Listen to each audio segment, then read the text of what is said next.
We're going to have a time of sharing right now, and the first to share is going to be Neil, Kip's stepfather, and after Neil is done, if anybody else would like to share a few words or a memory, we invite you to come forward to do so.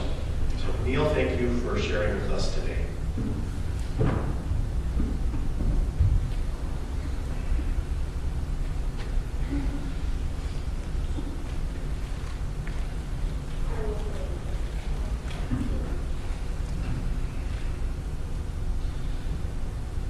Thank all of you for coming and honoring this great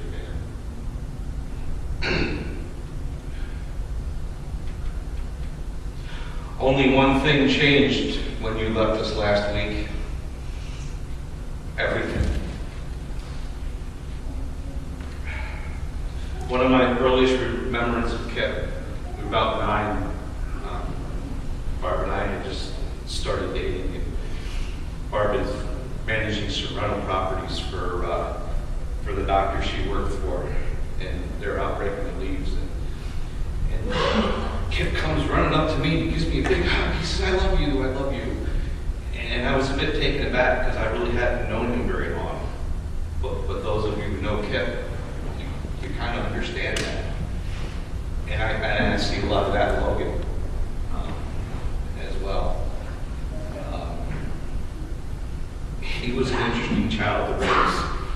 Y'all know Kip. He could spin a tale. He always kind of told you what you wanted to hear. Had a heart of gold. We used to joke. I used to go to work. I had a Kip story of the day. Every day it was something with Kip. I'm not even sure which one to use. I have a couple down here. He was on the basketball team, junior high, I think, or JV. I can't remember exactly what. Kip comes home. Yeah, the whole basketball team. They're going to shave his head. They're going to shave their head. Mom, shave my head. Okay. Get the clippers out. Shave his head. He goes to school next day. Kip was pretty gullible. Nobody else did it. Kip had a way of telling stories, I think is the best way to put it. So when this happened, he told the principal, he says, yeah, Mom shaved my head. Mom had a little bit too much to drink last night and decided to shave my head. Principal calls. Barb answers the phone. Mrs. Van Patten or Mrs. Moen, Mrs. Van Patten. It was kind of confusing those days. Anyway,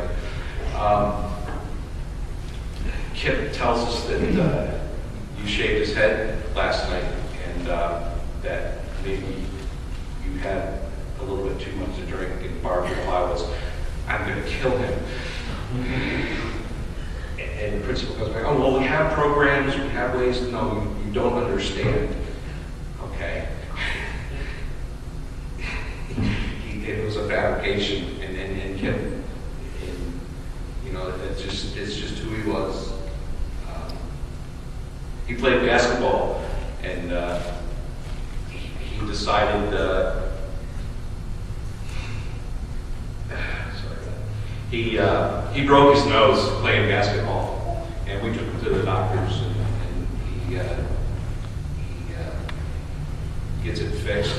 And I remember getting home, so all right, you stay out of the gym during lunchtime, your nose is broken, it's got to heal, this stuff has to happen. 2 days later, we get a call from the school. Kip was in the gym, and he got hit by the basketball again. Broke his nose again. I took him to the doctor, and Kip never let me down for this one, but anyway, he's in there, and the doctor is getting a hold of his nose, and he's trying to straighten out. And I am laughing. I have tears coming out of my eyes. I'm laughing so hard because it was that or pride, because I know it was excruciating for him. But he manned up. He did what he was supposed to do. And yeah. And then he stayed out of the gym. Yeah, and then he stayed out of the gym. Yeah. Kip was a Boy Scout. Brandon, I can still remember you two were tent mates at Kingsley, I believe, the first time. Stuck together thick as thieves there. And the thing about Kip, especially, he always took the younger boys under his wing and to make sure that they were taken care of, that they had good sleeping arrangements and their tents were organized and everything. And that's kind of just who he was. I was down here the last couple of months, and you know, people would call up, "Hey, Kip, I'm having trouble with my car." "Oh yeah, come on over." And over he comes, and "I don't need this." And he just run out and he just go get whatever he need out of his pocket to go fix somebody's car. You know, he liked to ski and snowboard. And here's another fun story to Kip.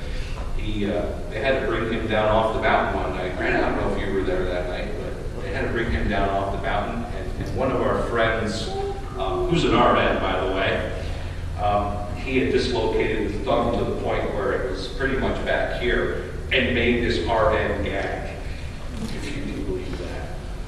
So, yeah. He loved being in the Navy. He got to see a lot of things. He had a lot of experiences. Was willing to go out and try anything. Some things he liked, some things he didn't. But, you know, he had his Jeep and his motorcycles. I always told him that he shouldn't ever be on two wheels just because he was so accident prone.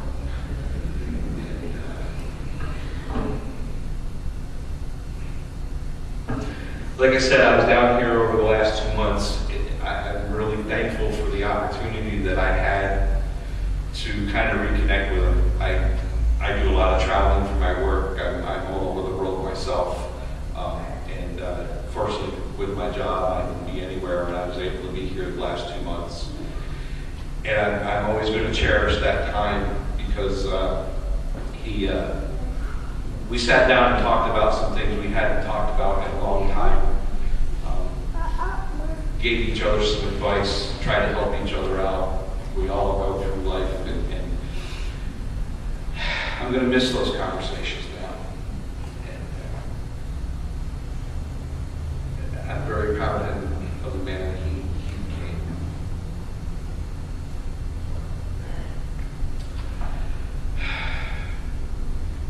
I think most of you at this point know he left some kind of a note behind before he did this. He just wanted everybody to know that he tried the best he could. He loved all of you. And he wished he could have done better. Kip, you did the best you could, my son, and better than you'll ever realize. Kathleen, Teresa, and Logan. These are his words. You are the best part of me. I'm sorry Daddy could not have been there to see you grow up on earth. But in heaven, I will look down on you. I love you so much, my babies. Kip, I hope wherever you are, you're at peace. This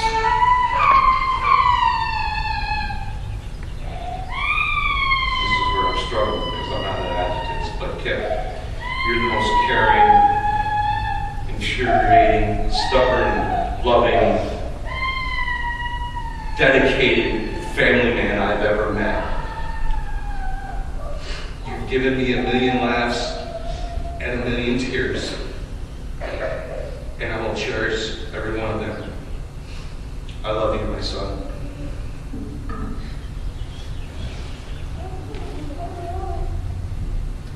At this time, I would invite anyone else who might want to share. We'll have probably a few moments of awkward silence, and if anybody would like to come up, you can do so now. I would like to.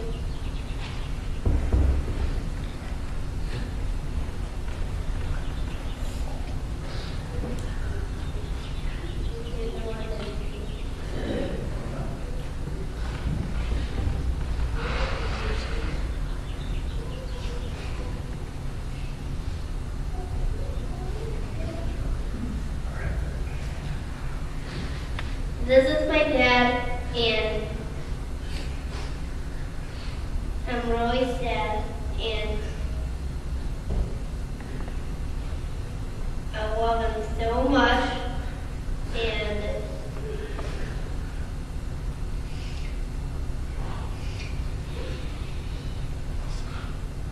I really miss him, and he's gonna be buried under the water because he really likes the water.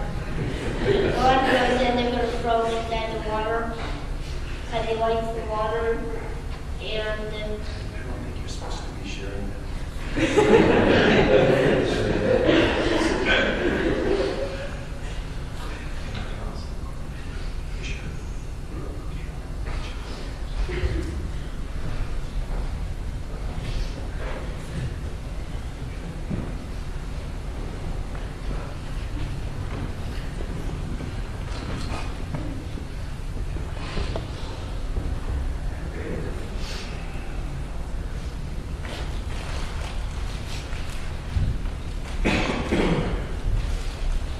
I don't know how to follow that. I'm going to try though. My name is Justin. Some of you have met me. I'm sorry. Some of you haven't. You know me as Lucky. The drunken guy that somehow ended up in a bridal party. We're trying to figure out how that happened. We're still not sure how it happened. I knew Kip as Navy Demon. Met him playing a video game. Actually, my wife met him playing a video game. And said, hey, I met this guy. Pretty cool. Likes this game. All right, we'll see. Hopefully he's not a douchebag. I'm going to apologize right now before I say anything else. You have to forgive me. The F word is a very big part of my vocabulary. And I'm trying really hard not to swear too much because I saw there's a lot of small kids here and a lot of fine people here in uniform. Thank you all very much for your service. That's what he wanted me to say to you. Appreciate everything you all do and give up for all of us that he did. So, back to my attempt at talking. Play video games. That's what we did. Didn't meet each other in person for a while. Got to talking, you find out what people's real names are. He told me his real name was Kip. I said, oh, that's a cool nickname. No, that's really my name. Oh, okay. That's pretty cool too. And got to talking about where we were at in the world and the time they ended up getting here stateside. And talking about he had family in Allentown, Pennsylvania. So that's not too far away from where I'm at. Then randomly one night at ridiculous o'clock at night, I get a phone call, hey, exactly how do I get to your house? Because we're coming to see you. And at about 1:45, she and Kip showed up at my house. We got to give each other a hug and say hi for the first time. And that was pretty neat. And then from that point on, anytime that they were traveling north to go visit family on the way up or on the way back, if we happened to be home, they always made time to stop and say hi. A few times we were at different events in the area, and they'd stop and come participate and say hi. And he was a good friend. He was a better brother. We always had time for a laugh. We always had time for a joke. A lot of our other friends wanted to be here, but they couldn't because, well, we met each other playing a video game, which is kind of cool in this day and age because there's people in Arizona that thankfully got to meet him this past summer. We've known for years. First time we ever saw him in person. They couldn't be here. They asked me if I'd say a few words. Most of them wanted to say to the family, we love you. You need anything, you tell us. There's enough of us, we'll move them out. I don't care how big it is. Some of them asked need to pass along a little anecdote. One of our friends is in Phoenix, Arizona, and went to work, and she's having a rough time with this. None of us expected it. A phone call that he shot somebody and we have to go visit him in jail, that we kind of would have been shocked about. This, not really.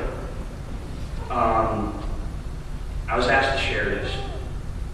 A girl in Arizona, one of her coworkers died and was having a rough time too because she had lost a friend. And in university, they found out that they both had friends that were in the Navy and had passed away. And about 20 minutes later, they found out it was the same person. They worked together for 5 years and never realized that they both knew Kip. The coworker's name was Diane. She wanted the family to know that if it wasn't for Kip, she would not have married her husband and she wouldn't have her son. She'll be forever grateful for that. She knew him for being in the service.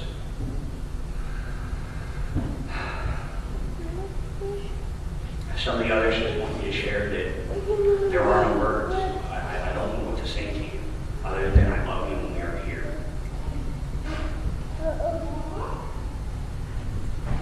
He was a good man. He was a better friend. He was a great family. Brother, I will miss you, and I love you. No home, of course.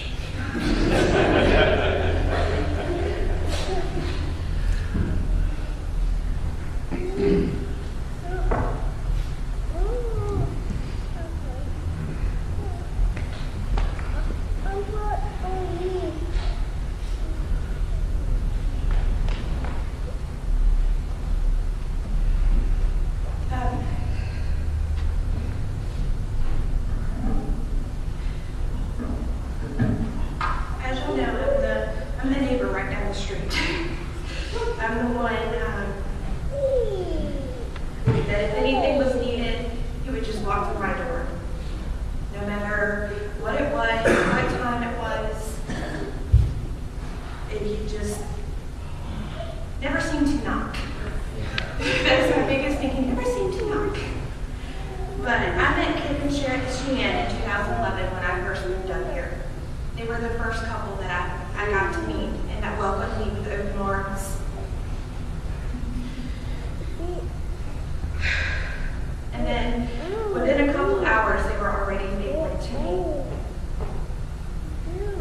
So when me and Brad decided to move into a house, not even a couple weeks later, we found out they were moving a street over. We should talk about close. Well, Brad, Sheehan, and Daisy were out to sea.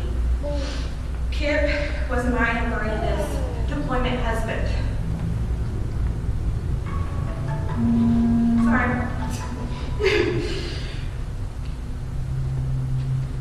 While Brad was fighting Sheehan about going to the malls, Kip was doing his honey-do list that we couldn't do or couldn't wait until our husbands got back. He was our Navy insight, our decoder, our understanding of late Navy life. When times got hard, he was always there, no ifs, ands, or buts. He loved everything and everyone he met, and not one person was ever left out. I know I never told him enough, but he was always my best friend. My light in a dark room. That's what I considered him. Whenever I thought I had enough or just couldn't deal, he pushed me through. And I know and hope he knew how much everyone loved him.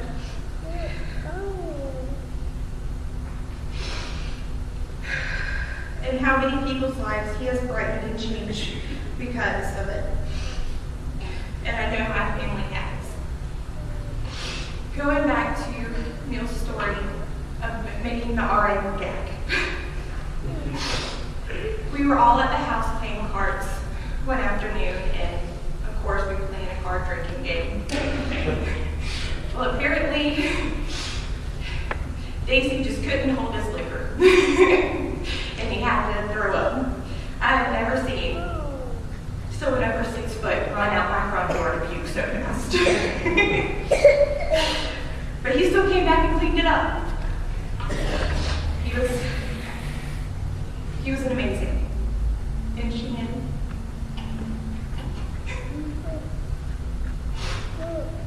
never be afraid to just walk in my door. Ever. And that goes for any of you. If you need me, call me. I'm only a phone call away.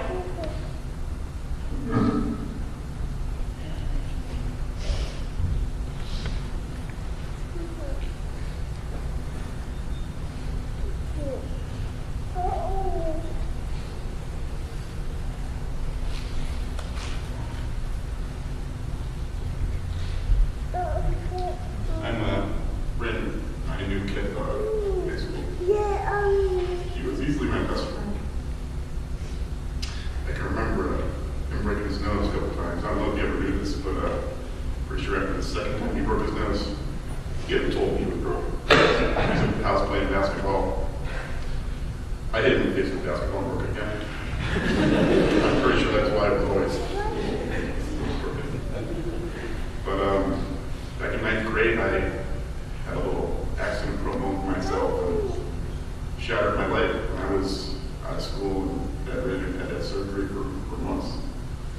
And he was the only friend I had that came to visit me. All friends I thought I had in high school. He was up there playing video games, roughhousing, almost broke my leg again. But he was there, and I will never forget that. Grew apart over the years with a friend, but none of us, none of the lives we touched, we will never forget it.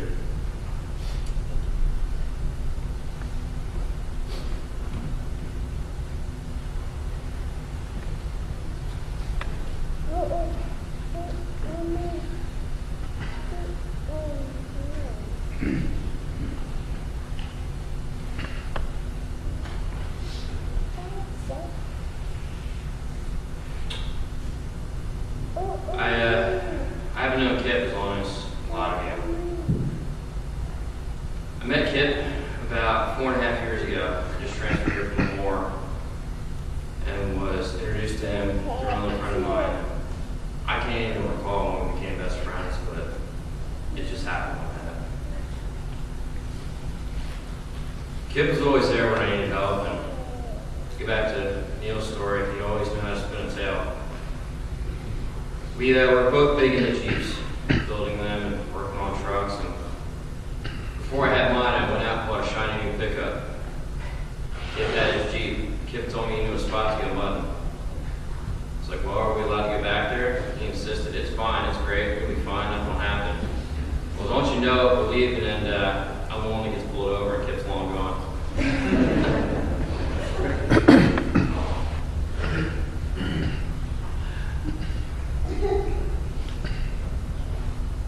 I did get Kip back to that though. Kip was one that actually taught me how to shoot. We went to the range. Well, the first times we went, the clerk asked me if I had ID, and I looked at him and I said, well, my dad said I could be here. Immediately turned to Kip, started lecturing about bringing his kids to the range without ID. I got to talk to you about that on the way home. He was always there when I needed help. I was down in Uwharrie, down in North Carolina. If you don't know, it's a mountain down there. People go off-roading on it. Kip didn't go that trip, but I had a buddy that was with us. He barrel rolled his Jeep down the mountain. I called Kip, told him I needed help. And just like that, he went and picked up my truck from my apartment, got me a U-Haul trailer, and everything ready for the morning. You'd always call Kip, and he'd do whatever he could possible to help you. I mean, he taught me a lot. He told me how to be a good friend. There's nothing he wouldn't do. I want to miss him.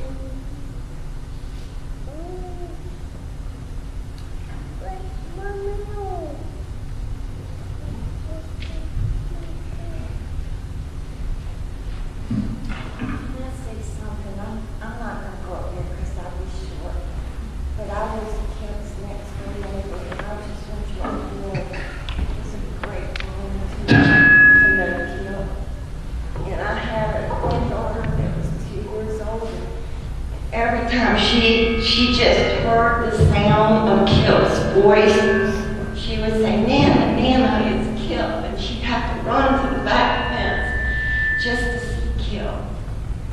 very last time that happened, I couldn't get to her in time. And she ran over to the fence, and I don't know how she did, but she climbed up on that wooden fence just looking over for Kip. But it was a great honor for me to know Kip, because Kip just seemed like he was the sweetest person who would do anything for anybody.